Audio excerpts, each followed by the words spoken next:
Welcome to my channel all the best education. इस video में हम गणित कक्षा 10 अभ्यास 7वीं में हम पढ़ेंगे। त्रिकोणमिति के कुछ अनुप्रयोग के बारे में पढ़ेंगे। सबसे इम्पोर्टेंट क्वेश्चन है, ठीक है। अब इस क्वेश्चन पर हम ध्यान देंगे। जब एक बिंदु दृष्टि रेखा और क्षैतिज रेखा से बने कोण को प्रेषित करता है, जबकि प्रेषित बिंदु क्षैतिज स्तर से ऊपर होता है, वह कहलाता है अवनयन कोण। अवनयन कोण एक त्रिभुज का कोण, समकोण। तो इसमें अवनयन कोण ही होगा, ठीक है, कंफर्म है। इस पर आप ट्रिक लगा लीजिएगा और उसमें अपने ओमआर में भर लीजिएगा पहला का ए। अगला क्वेश्चन ध्यान देंगे। किसी पेड़ की छाया उसकी ऊंचाई से कर्णी में 3 गुनी है, सूर्य के उन्नयन कोण का मान क्या होगा? देखिए तुम सिंपल से लगा रहे हैं, आप थोड़ा सा केयर करिए। देखिए माना, ठीक है ना, इस पर लगा रहे हैं थोड़ा सा। माना पहला है, माना ध्यान दीजिएगा स्टूडेंट, माना BC जो पेड़ है तथा AB जो है इसकी छाया है। लेकिन कैसे है उसको हम ध्यान देंगे। मान लीजिए कि ये पेड़ है और इसकी ये छाया है, ये इस तरह उन्नयन कोण बन रहा है। ये मान लीजिए कि ए है, ये थीटा है, थीटा, और ये यक्स है, जो पूरी है यक्स है, और इसका नामकरण हो गया AB और C। इस तरह करके ABC करके अपना डाल लीजिएगा, ठीक है। अब फिर इसके बाद देखें, सूर्य को मान लीजिए कि कोण थीटा है, ठीक है ना। जो सूर्य है, सूर्य का उन्नयन जो कोण है थीटा, मान लीजिए थीटा है, सिंपल से है। तो जो कोण है BAC जो बराबर है वो थीटा के है। पूरा जितना है BAC जो जितना है सब थीटा के अंतर्गत ही आते हैं।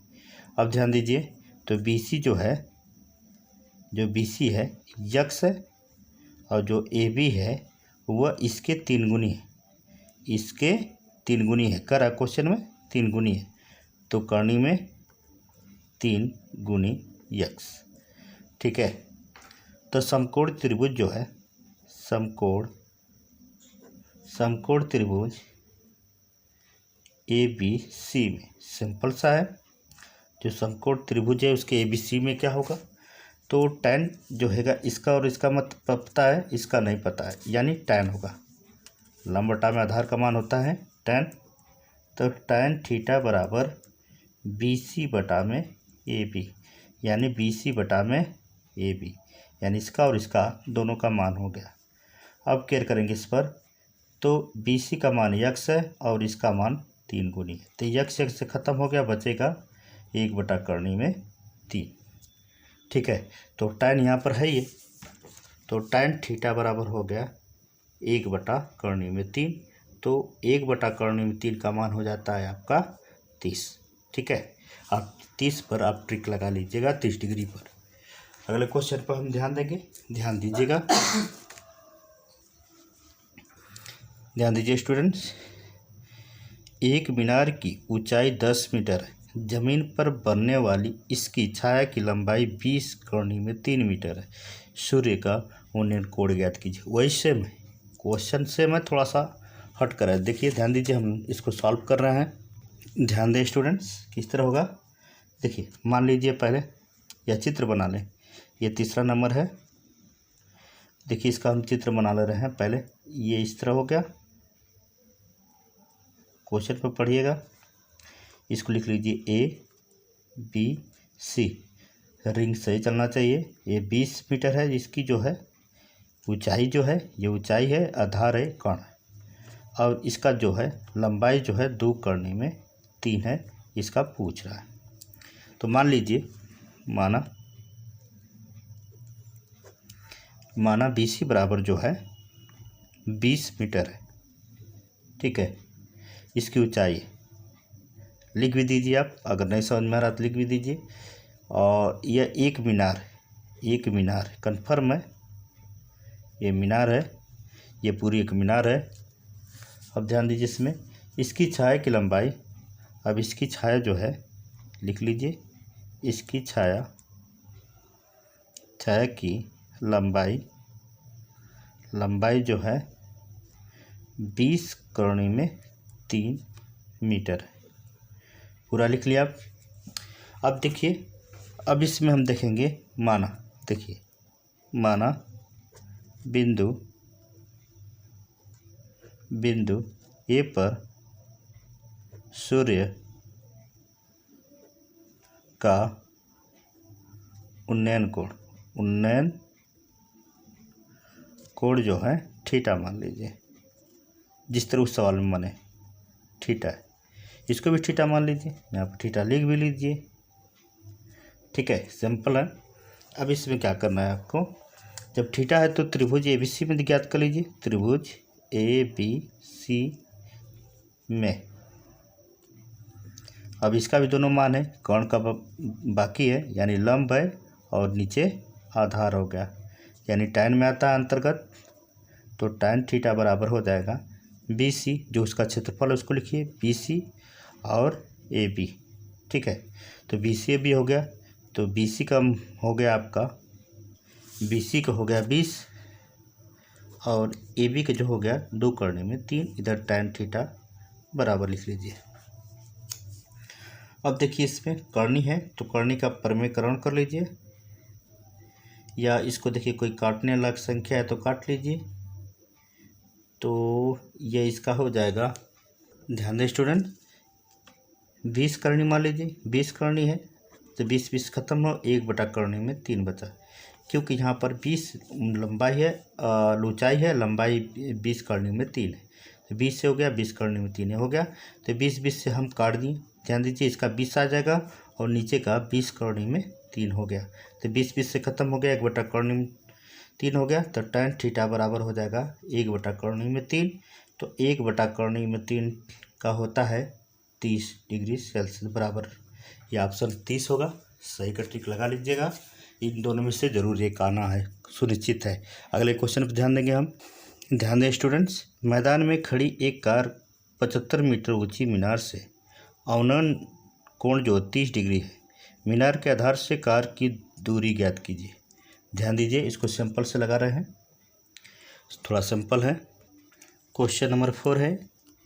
क्वेश्चन नंबर 4 में पहले इसका चित्र बना ले रहे हैं आप लोग के समझने के लिए। देखिए, एक कार खड़ी है, जो कार है वो खड़ी है। ये हो गया आपका A, पीछे चलता है B और A C। इसका 75 दिया है, इसका 30 डिग्री दिया है। देख रहे हैं ना, इसकी जो मीनार है 30 डिग्री है, तो ये भी उतना ही का होगा। जब इधर का जितना रहेगा ऊपर का भी उतना ही होगा। अब देखिए क्वेश्चन क्या कर रहा है, जो मीनार के आधार पर खड़ी है, ठीक है ना। तो अब इसको मान लीजिए, माना जो BC एक मीनार है ही है, कन्फर्म है, BC एक मीनार है। उस मीनार पर A पर जो A है, A पर कोई कार है, जो A है यहाँ पर कोई कार खड़ी है। ठीक है, अब इसको हम करेंगे, मीनार का उन्नयन कोण 30 डिग्री मान लीजिए, दिया भी है मीनार का अवनमन कोण 30 डिग्री मान लीजिए। ठीक है ना, है दिया है, मानिए मत, दिया भी है। त्रिभुज जो है ABC में आप कर लेंगे, फिर वही मान, 2 मान पता है आपको, इसका और इसका। तो tan 30 डिग्री बराबर BC बटा में AB। ठीक है, केयर करिएगा, BC बटा में AB। तो tan 30 बराबर BC का मान 75 है और AB का मान नहीं पता है। तो tan 30 का मान होता है 1 करनी में 3, सभी लोग जानते हैं। तो 75 बटा में AB। अब इसका हम गुणा कर लेंगे इसमें इसका, तो AB इधर हो जाएगा और करनी में, या पहले 75 है, 75 लिख लेंगे, इसके बाद करनी में 3। इस तरह करके आप लगा लेंगे, सिंपल सा है, कोई इसमें डाउट नहीं है। सिर्फ फिगर में ही आप फिगर अच्छे से बना लेंगे तो सवाल भी अच्छे से सॉल्व कर लेंगे। ठीक है, यदि क्वेश्चन ना समझ में आए तो हमें ज़रूर कमेंट करें। अगले क्वेश्चन चलते हैं, ध्यान दीजिएगा। यदि 12 मीटर ऊंचे पुल से एक नाव का अवनयन कोण 60 का बन रहा हो तो नाव पुल के आधार से कितनी दूरी पर स्थित है। ठीक है, देखिए यहाँ पर जगह हम इसी पर लगा दे रहे हैं। ये हो गया आपका 5 सॉल्व क्वेश्चन नंबर है, तो इसका भी बना लीजिए चित्र। देखिए, यदि 12 मीटर ऊंचे पुल से एक नाव का अवनयन कोण 60 का बन रहा हो तो नाव पुल के आधार से कितनी दूरी पर स्थित है। पहले भाई अवनयन कोण बना लीजिए, सिंपल है, इस तरह होगा। फिर ऊपर एक छतरी लगा लीजिएगा और इसका नामकरण कर लेंगे आराम से, P, Q और A। ठीक है, चाहे यहाँ P कर लीजिए, P, Q, R आपके ऊपर है। A भी लिख सकते हैं, R भी लिख सकते हैं, कोई दिक्कत नहीं। P, Q, R भी कर सकते हैं, कोई नाम कर सकते हैं, नामकरण में कोई पाबंदी नहीं है। अब ये 12 मीटर है और जो 36 है इसकी लिख लीजिए, नहीं समझ में आ रहा था। 36 जो है ये दिया है आपका 60, तो 60 जो ऊपर बन रहा है तो नीचे भी 60 होगा, स्वाभाविक सी बात है। और ये नदी, ठीक है, ये नदी बह रही है। अब आपने नाम डाल दिया A, Q और यहाँ पर P डाल दिए हैं। तो देखिए ध्यान दे स्टूडेंट, माना नाव A, मान लीजिए माना नाव जो है A, ठीक है, और पुल आधार है, जो उसका पुल आधार जो है थीटा।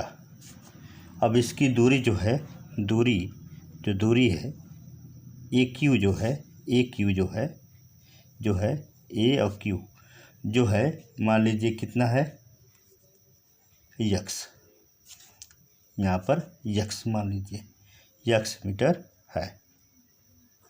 ठीक है, अब x मीटर मान लिए तो अवनयन कोण आपको पता होना चाहिए कितना होगा, लिख लीजिएगा नहीं समझ में आ रहा है तो। अवनयन कोण, जो अवनयन कोण है वह LPA। ठीक है, LPA कहने का तात्पर्य है कि इससे मतलब है LPA हो गया। अब इसके बाद देखिए त्रिभुज PAQ बराबर होता है, कितना हो जाएगा LPQ, तो इसका भी tan कितना हो जाएगा 60 हो जाएगा। 60 जो होगा PQ बटा में AQ। ठीक है, तो इसका दिया है 60 का हो जाएगा आपका करनी में 3, P का मान दिया है 12 और इसका x, क्रॉस मल्टीप्लाई कर लीजिएगा। देखिए आप कर रहे हैं, जगह है तो करनी में 3x बराबर 12, तो x बराबर 12 बटा करनी में 3। तो जब नीचे बार करनी में आ जाए तो इसका परमीकरण कर देना है आपको, तो ऊपर नीचे, जब ऊपर नीचे परमीकरण कर देंगे तो 12 गुणे करनी में 3 तो ये वही रहेगा, और 2 बार करनी का गुणा करने में 3 हो जाएगा, 3 चौको 12 यानी 4 करनी में 3 आपका आंसर हो जाएगा। ठीक है, आप सिंपल से कर लेंगे, इसमें भी कोई डाउट नहीं है। जो नहीं समझ में आए हमें ज़रूर कमेंट करें। ये वीडियो कैसा लगा है हमें ज़रूर बताएं और अपने दोस्तों को भी ज़रूर इस वीडियो को शेयर करें कि वो भी आपके साथ ही रहे। ठीक है, तो अगले वीडियो में फिर मिलते हैं, तब तक के लिए नमस्कार।